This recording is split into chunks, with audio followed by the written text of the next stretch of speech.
As in comes Alonso, he did go aggressive, it didn't really count for much, and now he's going to slip back behind all the traffic, a lot of cars that are going to be heavy with fuel, and Alonso gets the sinking feeling. Long middle stint for him.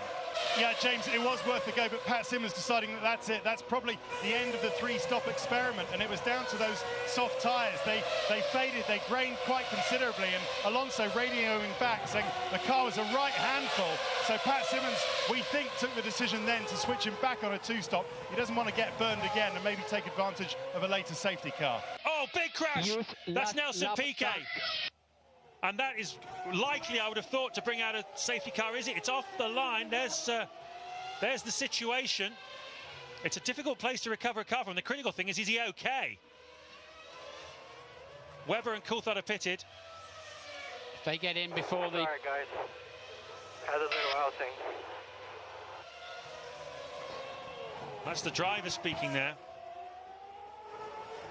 A lot of people diving in the pits. There's the safety car. Webber and Coulthard came in just before the safety car, so did Rubens Barrichello. This is lap 15, so anybody who was running a shortish stint, and Massa will have to keep all eyes on him, because the paddock information was that he was running about 15 laps into the Grand Prix. So remember, the pit lane is not open until the safety car tells it it's okay to. That's what happened with Piquet anyway.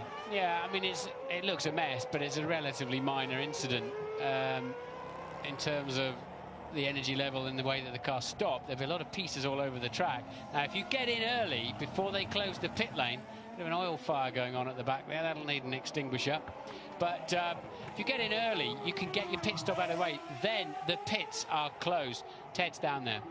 And apparently at the end of that radio transmission, we heard Nelson said he's okay, and we can see him getting out of the car now. He's good. Received pretty big bump on the head, though. I think the medical guys will want to take a look at him. Rosberg also in. Will he fuel because he has to? Yes, he will. Yeah, that's a penalty. This is the critical thing now in this race. Anybody who is due a pit stop is going to be really sweating. They're going to have to come in and take a penalty. When this all sorts itself out, it seems to me Alonso's effectively going to be leading the Grand Prix, isn't he? He's certainly the one in the strongest position. He must be smiling after all the frustrations he's had so far. Meanwhile, of course, Alonso has the luxury of knowing that his first stint was on that high-wear tyre, so he doesn't have the pain to take. He's already taken it. He will be able to put on another set of the harder tyres, and that will make him very competitive in the closing stages. So it's looking really good here for an Alonso victory. I think he's driving so well at the moment, Alonso. I think he's a challenging character, and he's damaged goods to a certain extent amongst some of the teams after some of the events of last year, but he is still possibly, probably even the best out there as a complete package, and he pits now. It's the end of lap 41. What I love about him is he's absolutely just as motivated now as the day he first came to Formula One. He's had a slow car this year, but you can see the motivation in his eyes when you sit down and talk to him. In this a victory here would be such a rich reward for him and for the whole Renault team who've worked so hard with a difficult car this year. Rosberg resumes the lead then. Where does Alonso come out relative to the Coulthard-Hamilton battle? There it is. He comes out in front of it. That's important. That's critically important. But let's stand and celebrate the achievement of Fernando Alonso in his 118th Grand Prix start, coming through to take his first victory of the season and Renault's first win of the season, and the 20th of his Formula One career. The man who many regard at the moment as the best pound-for-pound driver in Formula One, Fernando Alonso, coming through to take the checkered flag and claim a very, very well-deserved victory in Formula One's first ever night race. Bravo, bravo, ci siamo, e vai, finalmente, cazzo, vai, vai, vai, vai, vai. It's an irony, isn't it? Without that... That was brilliant. Well done, Fernando. Fantastic drive. Well done. Perfect. Well done, guys. Well done. Super car all weekend. Bad luck yesterday, good luck today, but good car everywhere. It's an irony, isn't it, that without that fuel line falling off in qualifying and being backing 15th on the grid, forcing them to do an unusual strategy that worked perfectly when the safety car came out because the other Renault hit the wall, it's played into his hands. And winning his first Grand Prix of the season, his first podium of the season for ING Renault, Fernando Alonso. Fernando, bad luck yesterday. You were very quick on Friday and Saturday. Bad luck with mechanical trouble, but made up for it today with a fantastic drive. Yeah, fantastic. First podium of the season and first victory as well, and extremely happy. I cannot believe it right now. I think I need a couple of days to realize that we won a race this year. It seems impossible all through the season to be closer to the top guys, and here certainly we've been competitive from Friday.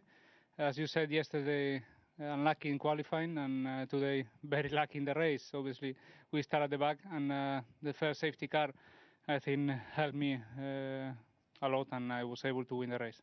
Flavio, congratulations so much. I think it's a long time ago that Fernando won the race. What does this victory mean to you? I think it's fantastic for the team, it's fantastic for Fernando.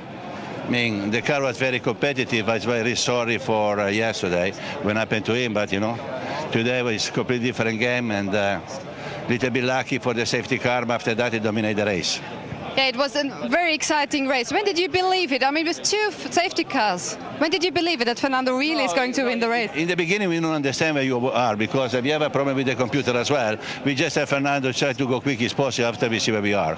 And after that, we had the quick car in the circuit today. Pat, if we can talk over the sound of the Fernando fan club over there, congratulations, what a brilliant day. I guess even you, I mean, you're good at thinking on your feet, even you didn't think it could be this good. No, absolutely not. I do talk about trying to make your luck, but no, that was beyond all expectations. Maybe a little bit of poetic justice. We had the bad luck yesterday, the good luck today. We're going to hear from Max Mosley, Jarno Trulli, and also Fernando Alonso, because it's his current team and his former teammate who are hogging the headlines at the moment. Nelsinho Piquet was recently sacked by Renault, and he's now claimed that he was asked to deliberately crash at the Singapore Grand Prix last year, which of course helped Fernando to eventually win the race. Now, Renault have denied all these allegations, but is Formula One about to slip into one of its darkest moments? Here's Ted Kravitz with more. As the cars assembled on last year's Singapore grid, it seemed Fernando Alonso's chances of winning the race were slim. He was in a car worthy of running at the front, but he was out of position, 16th on the grid after an engine problem in qualifying. Instead of a more conventional strategy, Renault fueled Alonso for just 12 laps, hoping that he would be light enough to overtake and make up places in the first stint. On lap 12, Alonso pitted.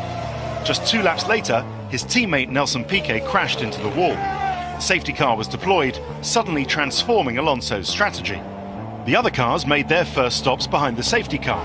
Fernando inherited the lead and was able to lap quickly in clear air at the front. Fernando duly won Renault's first race of the season and acknowledged the importance of the safety car to team boss Flavio Briatore before going onto the podium.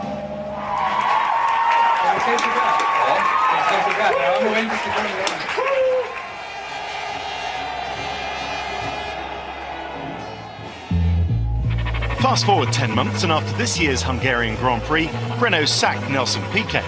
4 days after being dismissed, Piquet told the FIA's chief steward that he crashed deliberately in Singapore in order to bring out the safety car. He says he was asked to crash on purpose by engineering chief Pat Symonds and Flavio Briatore. Symonds and Briatore deny this allegation. Piquet says he did it to improve his chances of keeping his Renault drive. Fernando Alonso says he knew nothing about the plan.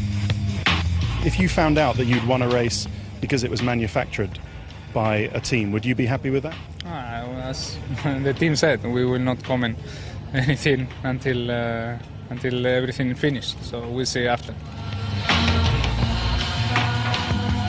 Is it possible to crash an F1 car on purpose at a particular corner?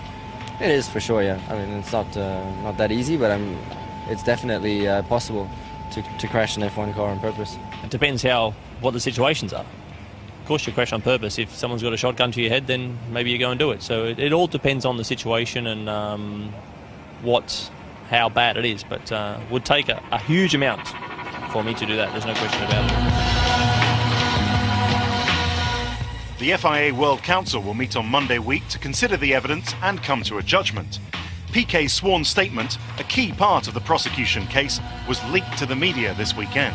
That's angered Renault, who were waiting until the World Council to make their defence, and has led the company to commence legal proceedings against Piquet for making false allegations and attempting to blackmail the team. we want to defend ourselves in the World Council, and we don't want to talk anything regarding the accident of the Piquet in Singapore. What is possible to tell you is Renault and myself, we put a criminal plans to the two Piquet in the High Court of Paris for blackmail.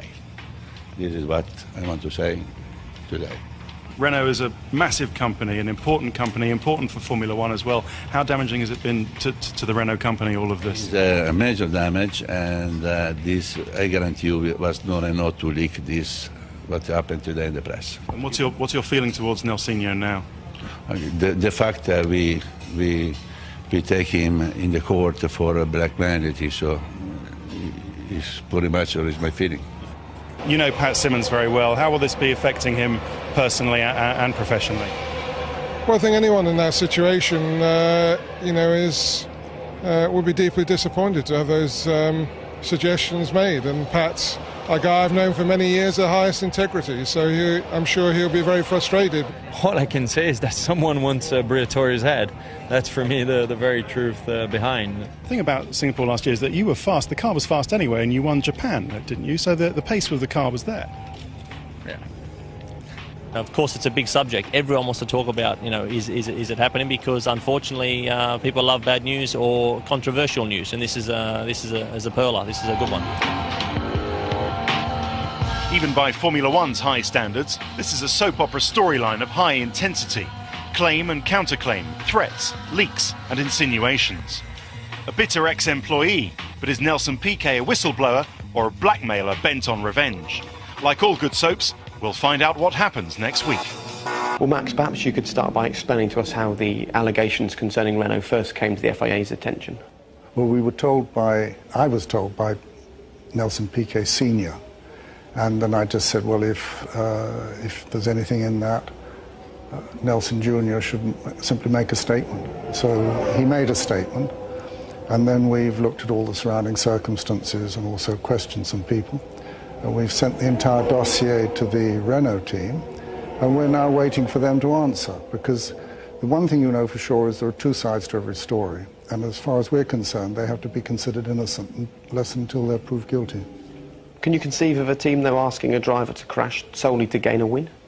Well, it depends what else is at stake, and one never knows of these things, but sometimes it can be almost life and death to them, or survival. You said the FIA... I mean, obviously not necessarily telling a driver to crash, but to have a win could be enormously important. So you said the FIA did some investigations to get the full picture. What did you do to work out precisely how the land lies? Well, the first thing we did was obviously question Nelson Jr.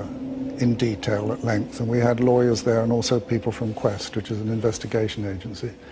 We then looked at the onboard telemetry of the car, which records everything that the driver does, steering input, throttle and everything, so we looked at that. We then asked Renault for copies of the radio traffic, which they supplied us with. And then at the last Grand Prix at Spa, we interviewed a number of members of the Renault team. And then that was the dossier. We've heard very little from Renault.